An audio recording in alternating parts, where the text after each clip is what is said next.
Certains considèrent les éoliennes comme des machines fascinantes à énergie propre. D'autres les trouvent trop bruyantes, trop grandes ou dangereuses pour la biodiversité. Une chose est sûre, l'énergie éolienne divise les Européens. Et plus récemment, c'est la question du recyclage compliqué des pales d'éoliennes qui fait polémique.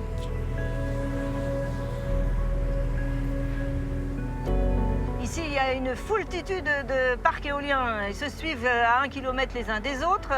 Sur tout le nord de notre département qui s'appelle l'Hérault, et on arrive à plus de 300 éoliennes. C'est faramineux. Les habitants de la ville de Lunas, dans le sud de la France, demandent à ce que les 7 éoliennes du parc éolien de Bernac soient démantelées. Ils se battent depuis des années, mais n'ont toujours pas eu gain de cause. L'action en justice se poursuit.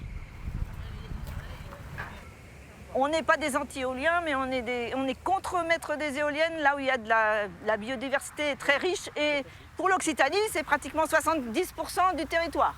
Marion est la porte-parole du collectif 3412. Début juin, elle a appelé les habitants à se rassembler à l'entrée du parc éolien. Objectif, dénoncer une décision de justice validant la présence du parc éolien sur le site de Bernac, alors qu'un premier jugement en demandait le démantèlement. Les éoliennes de Bernac, c'est un symbole de toutes les éoliennes qui devraient être détruites ou démontées sur toutes les crêtes de montagne de France. De nombreuses éoliennes vont être démantelées à travers l'Europe dans les années à venir. Mais pas parce que les riverains s'en plaignent, c'est plutôt parce que les éoliennes de première génération vieillissent et doivent être remplacées par des turbines plus modernes. Ce processus, appelé repowering, a débuté à des rythmes différents dans toute l'Europe. C'est ce que nous observons sur ce chantier à Gand.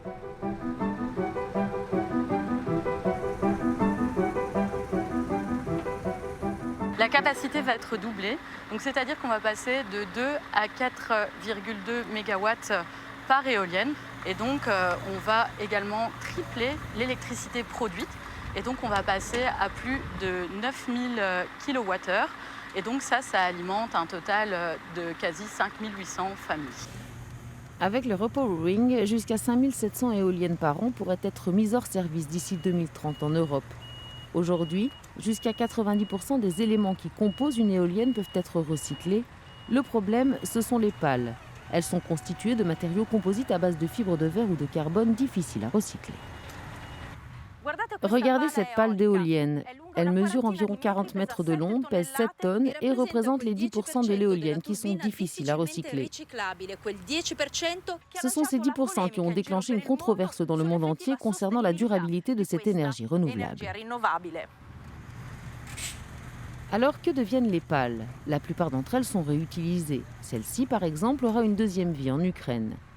Mais le nombre de pales mises hors service sera si élevé d'ici 5 à 10 ans que toute la gestion de la fin de vie des éoliennes devra être modifiée.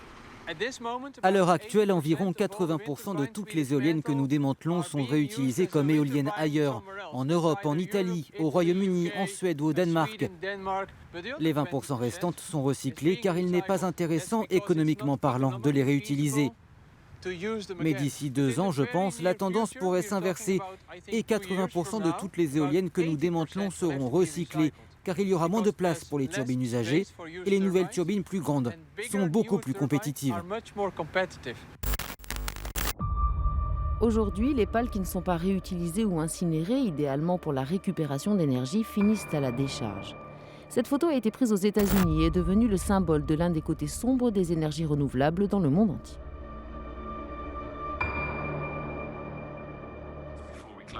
Seuls 4 pays d'Europe ont interdit la mise en décharge des pales d'éoliennes.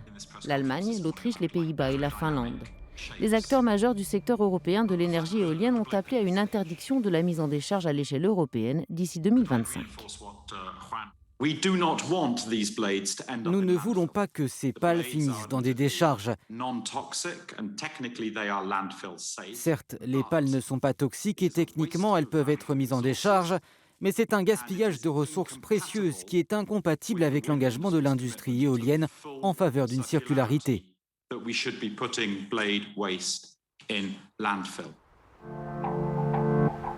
À l'heure actuelle, on peut compter sur les doigts d'une main le nombre d'établissements capables de recycler les pales en Europe. Les technologies ne sont pas encore arrivées à maturité et ne sont pas disponibles à une échelle industrielle.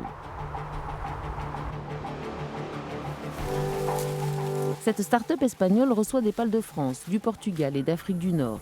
D'ici à la fin de l'année, elle pourra recycler 1500 pales par an. Nous pouvons éliminer tout le matériel organique qui fait partie des composites afin d'obtenir de la fibre de verre propre. Et plus important encore, de la fibre de carbone afin de les réutiliser. Nous travaillons avec des entreprises pionnières dans des secteurs très différents comme la céramique, la construction, le transport et l'aéronautique.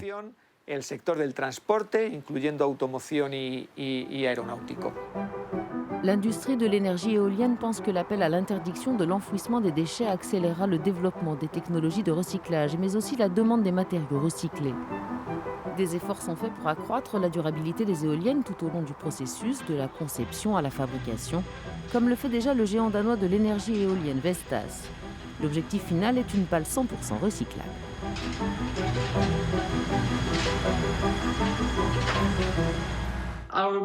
Nos pales sont aujourd'hui recyclables à environ 42-43%. Nous avons encore du chemin à parcourir. Quant à savoir quand nous atteindrons les 100%, je pense que cela va encore prendre du temps.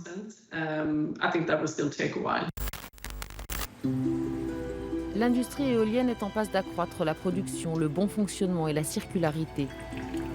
Mais si nous prenions un peu de recul pour nous demander de quelle quantité d'énergie nous avons réellement besoin et de quelle façon la produire. C'est exactement à cela que travaille le laboratoire parisien interdisciplinaire des énergies de demain et des réponses commencent à émerger.